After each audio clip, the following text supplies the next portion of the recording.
Okay, so share ko sa inyo to guys, no. So ngayong araw guys, meron tayo ditong phone device guys, no. So itong phone device nito guys ay Oppo A3s. So yung issue guys ng phone device nito guys ay nabasa ito guys ng tubig guys, no. So water damage daw ito guys, sabi guys ng owner nito guys, no. Yan. So matagal na daw guys yung phone na ito. So kung makita natin guys ay yung button niya sira na rin dito guys sa up. Ito guys yung up button niya. Tsaka wala na siyang out button guys, no. Tapos yung volume down niya ay hindi na naglalaro guys, no. Matigas na siya guys. So ito naman, so ito matigas din guys.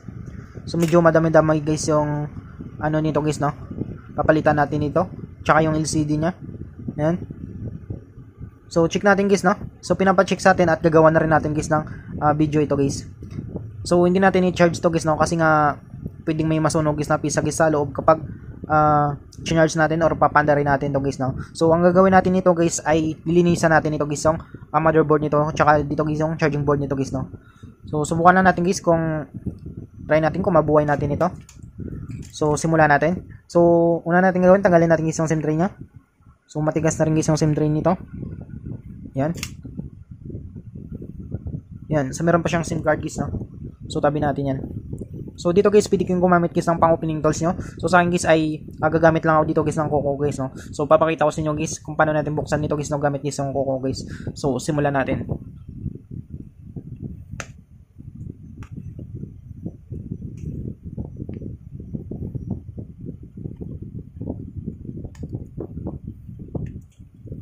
So ayan siya guys, no. So ito guys yung loob guys ng Oppo A3s. So sira na pala talaga guys yung flex nito guys, no. So makita natin guys ay pudpud na ito guys, no. Yan. So makita natin pudpud na ito guys. So matindi guys yung water damage guys, no. So makita natin ito guys yung sign ng water damage. Ito kinalawang na guys yung mga bolts niya. Kulang na rin guys ng isang bolts. So yung charging port niya, so palalitan na siguro to guys. So try natin guys, ilinisan natin to.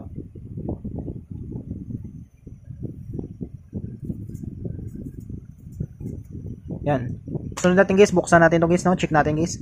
Tsaka yung power plan niya guys, yung power flex niya, sira na rin guys, no. Makita niyo guys yung power flex niya guys. So wala na siyang button guys. Yan. So matindi guys yung tama guys ng water damage nito guys, no. Kung makita kasi natin dito guys, dito guys sa backcover niya. Yan. So matindi guys, no. Ayun, no. Matindi guys yung stock guys ng water damage nito guys, dito guys sa backcover niya guys. Yan. So akala natin guys ay sobrang dumi guys, no, pero water damage ito guys. Tubig ito guys na natuyo guys, no, sa backcover niya guys. Yan. So hindi natin siya maano guys, hindi natin ma-zoom. Hindi natin ma-focus guys. Yan. So makita niyo guys. So kinalawang na rin ito guys yung dito niya. Ground ng mga signal nito guys. Yan. So kinalawang na guys, no. So tabi natin yan guys, buksan natin guys yung motherboard nito. So dito guys ano nyo guys, parang hindi na ano guys, no. Hindi siya napasukan dito guys ng tubig guys. Yan. So dito guys hindi kinalawang guys yung mga bolts niya guys, no.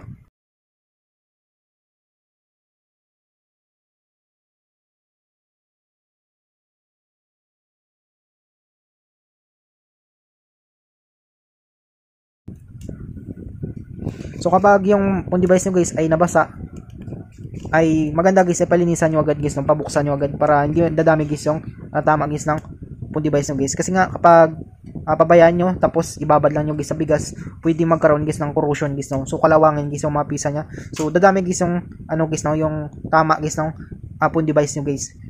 Yan. So dito guys buksan natin ito guys. Tsaka kapag ano yung nabasa guys yung phone device nyo, halimbawa na loob, wag nyo guys panda rin guys, no, or i-charge guys kasi sigurado yan guys na meron siyang susunugin dito guys na mga pisa guys, no. So ito guys, saan guys ng tubig. So parang moist lang siya guys, no. So hindi naman siya ano guys, gano guys na basa guys, no. Yan. So ito guys yung sign niya.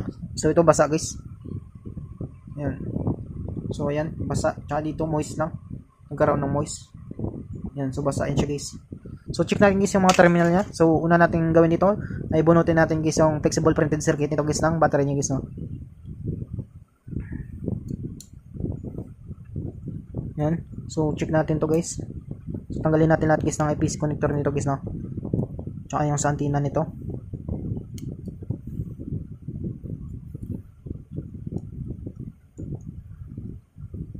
So hindi naman siya ano guys, no. Hindi siya dito banda guys nagkaroon ng guys ng corrosion. So tanggalin natin guys.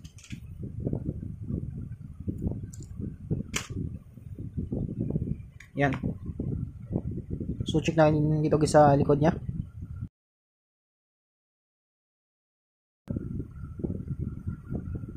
So mild lang guys ang pagkabasa nito guys, no. So bago natin testerin ito guys, linisin muna pala natin.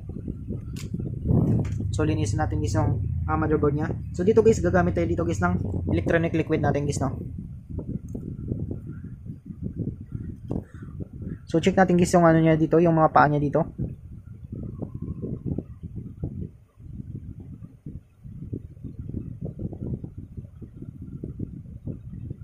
So good siya guys, na wala siyang ano dito guys, nasunog guys, or wala siyang mga corrosion guys, no. Hindi natin mapokus yan. So goods naman siya guys. So check natin guys yung mga paa guys ng ano dito guys sa LCD nito.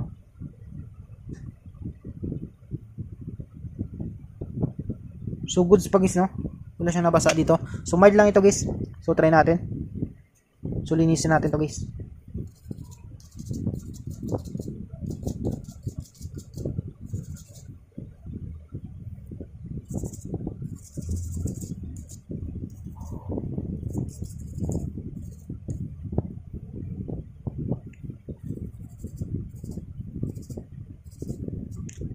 So tanggalin natin guys yung mga camera nito guys.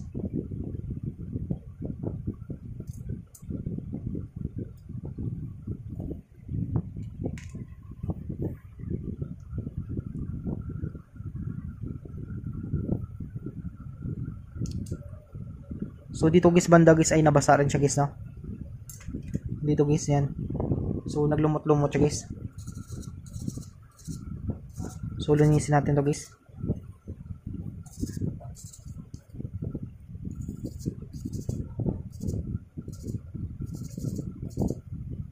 So ayan siya guys, no. Sunod natin guys ay papatuyuin lang natin to guys, no. So i-blower natin konti guys.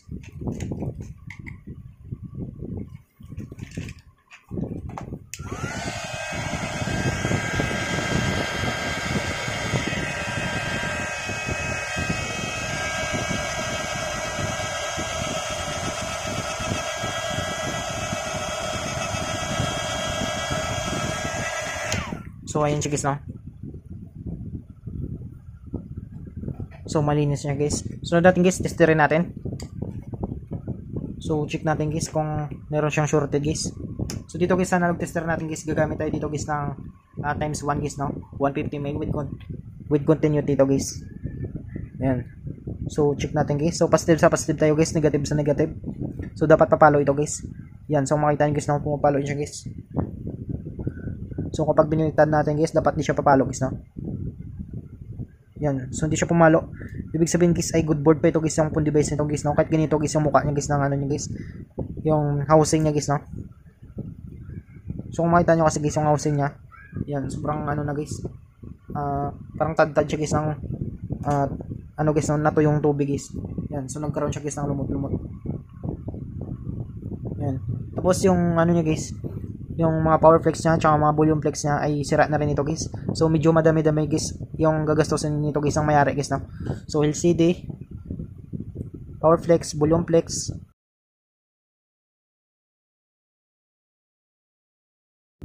So check natin guys yung battery nito guys, no.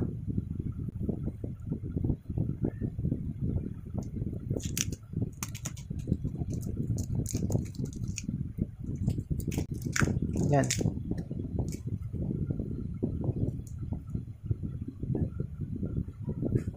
So nabuksan na rin ito guys yung battery nito guys. So yan, na-bypass na siya guys. So linisin natin guys yung BMS nito guys.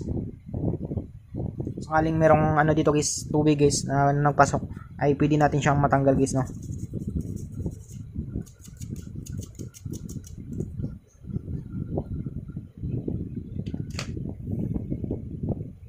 So lagyan na natin guys ng tape ito.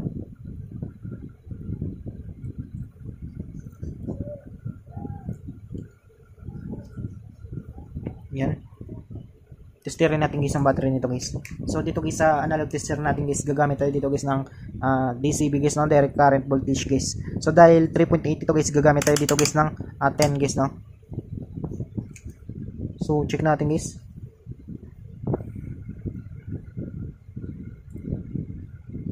Yan. So may palo guys ang battery niya. Goods pa ito guys ang battery nito guys. Yan. So pumapalo siya guys, no.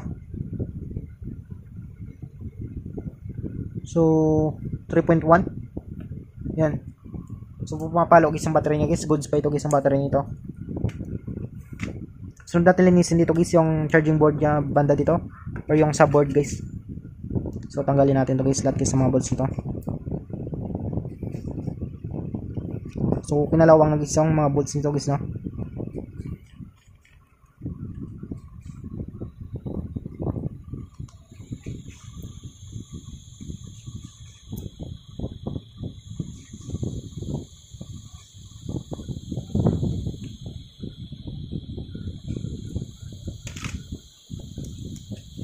So dito guys yung flex nito guys, linisin rin natin to guys, no.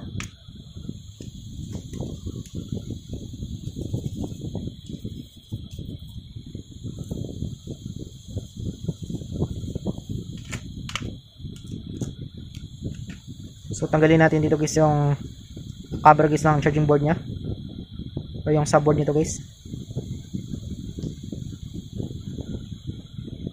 So naglumot-lumot na siya guys, no. Yan.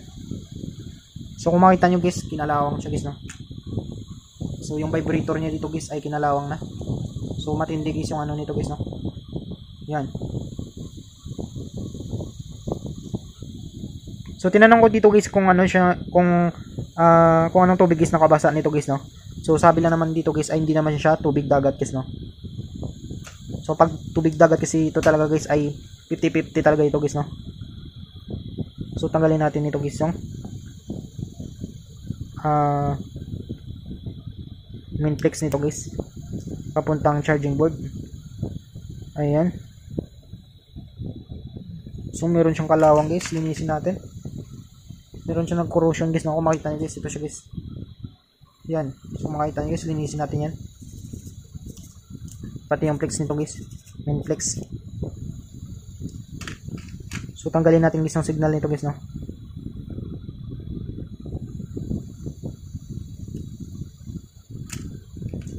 Tapos tanggalin natin guys yung charging board nito guys. So linisin rin natin to guys, no. Yan. So matindi guys yung ano nito guys. Makita nyo guys, no. So resulta ng water damage guys. So linisin natin yun guys. So dito naman, yan. So yung jack niya dito guys ay, kung makita nyo guys, ay nagkaroon rin guys ng corrosion guys, no.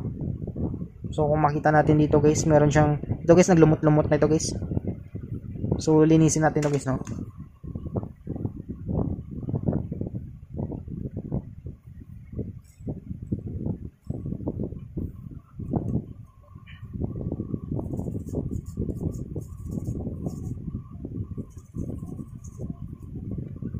So tanggalin natin ito guys yung rubber protection nito guys, no, dito guys sa charging board. Yan. So matindi guys.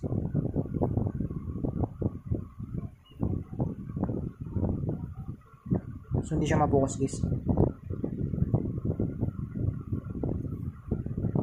So ayan siya guys, no.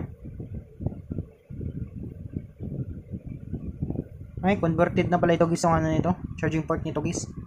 Wala, isa na lang yung paa niya dito guys, no. Converted na ito guys. So linisan natin to guys. So palitan natin ito guys ng charging port guys, no. So papakita rin sa inyo guys, baka sa next video natin guys, kung paano natin palitan ito guys yung charging port nito guys, no, na hindi tayo gumagamit guys ng heat gun guys, or yung air blower guys, no, or hot air guys. Yan. So linisan lang natin yan.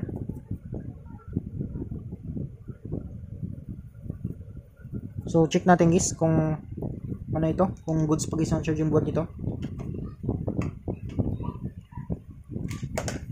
So magpalit lang ako dito guys ng micro guys, no, kasi micro kasi yan siya guys. So ito guys, micro. Palit lang tayo ng micro.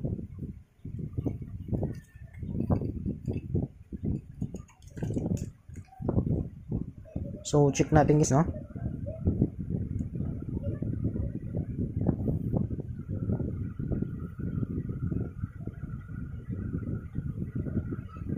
So check natin guys kung merong tayo masukat dito guys ng 5 volts.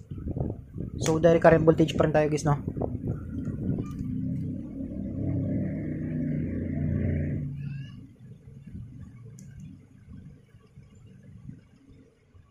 So wala niya siyang palo guys. So possible guys na damage guys ang charging port nito guys.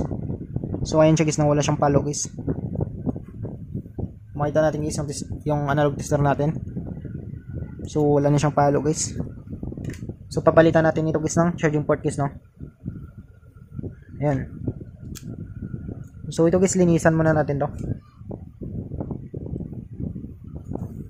So kapag nabasa kasi guys yung phone device nyo guys, wag na yung papatagalin guys, no? Dapat guys ay palinis na nyo agad guys para hindi dadami guys yung sira guys ng phone device nyo guys. So possible kasi maapektuhan yan mga LCD, mga connector guys, mga EPC connector ganyan, mga main flex nya, power flex. Katulad nito guys, power flex, main flex, tama nito, sira. Saka yung pinakamalaga guys yung motherboard nya guys, no? Kapag nasira kasi yung motherboard nya guys ay medyo mahirap tayo makahanap nito guys ng charging board nito guys, no? Tsaka ito guys ang pinakamahal guys. Yan. So try natin guys, paano natin. Nalinis na rin natin to guys, no? Sa analog tester natin guys ay good board na rin siya guys, no? Wala na siyang shorted guys. So balik natin to. So ito guys, malinis na rin guys yung charging board nito guys, no? O yung subboard nito guys.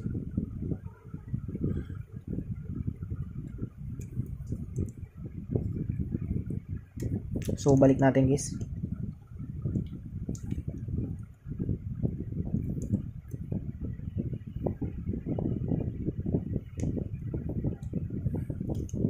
Balik natin guys yung cover nito guys, no?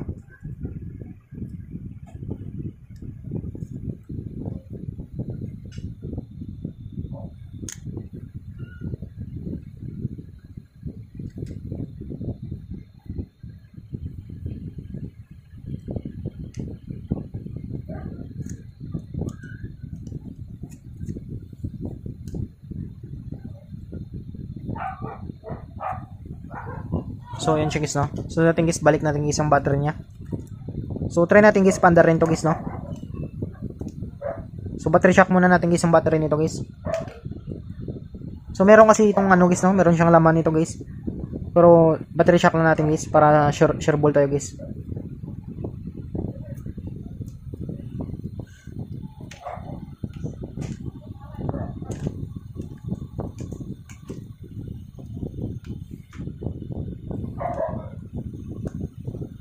Yan.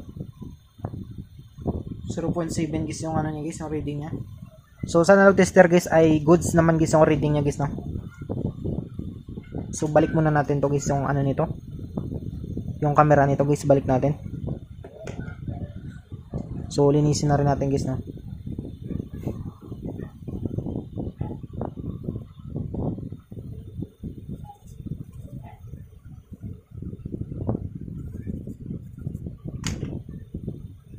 Yan. So dito guys, wala naman siyang nasunog dito guys, banda guys sa EPC connector guys ng camera niya guys, no?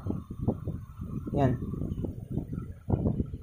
So possible guys na gagana pa ito guys yung camera nito guys.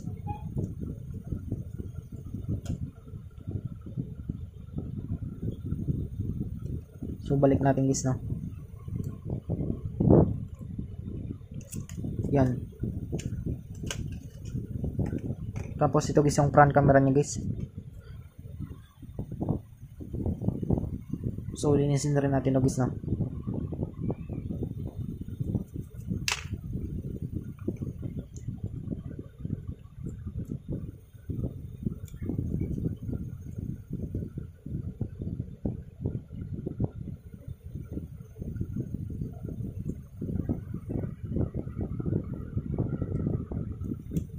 So ayun siya guys, no?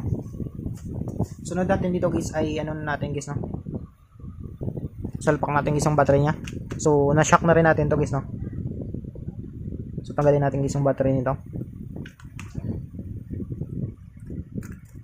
So ito guys, pwede na nating pandarin to guys no kasi nalinis natin guys yung board nito guys. Tsaka na tester na rin natin guys no, wala siyang shorted guys. Yan. So try natin dito guys no kapag mabuhay siya natin dito. So wala guys no, wala siyang vibrate guys.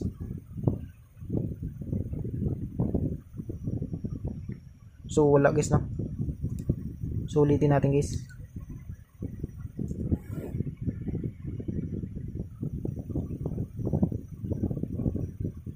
So wala guys no. So hindi siya umandar guys. So direct tayo dito guys sa ano niya guys. Direct tayo dito guys sa ano niya. Sa positive negative dito guys no. Dito guys sa power switch niya banda guys.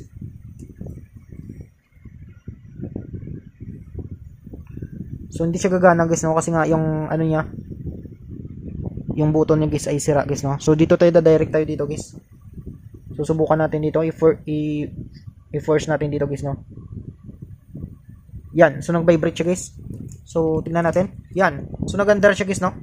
So nabuhay siya natin guys. So ito guys yung water damage guys. So yung LCD niya makita nyo guys ay natamaan talaga guys ng ano niya guys no. Ng tubig ito guys. Yan. So nag white siya guys no. So may tama na guys yung LCD nito guys. Pero nabuhay natin siya guys no. So water damage ito guys. So kahit pa paano guys ay nabuhay natin. So na-tester na rin natin guys na wala siyang shorted guys. Yan. So antayin na lang natin. Yan. So hindi niya siya makita guys dahil sa tama guys ng tubig guys sa LCD niya guys no. So ito guys yan napasukan guys ng tubig. Ito guys tubig ito guys no. Yan. So madami siyang natamaan dito guys. Yan. So nagta-touch pa rin siya guys no. Kaso nga lang matindi guys ang tubig niya guys no. So pinasukan nito guys no kapag ganito guys. Yan. Pinasukan nito guys ng tubig guys yung LCD nito guys. Yan. So kahit pa paano guys ay nabuhay natin siya guys no. So I hope guys na matulong sa inyo itong video tutorial natin. Sa mga bago pa lang sa ating channel guys no, huwag natin kalimutan guys i-click guys yung subscribe at yung notification bell button para ma-update ko kayo guys sa susunod natin guys na video tutorial. Thank you guys and God bless sa lahat.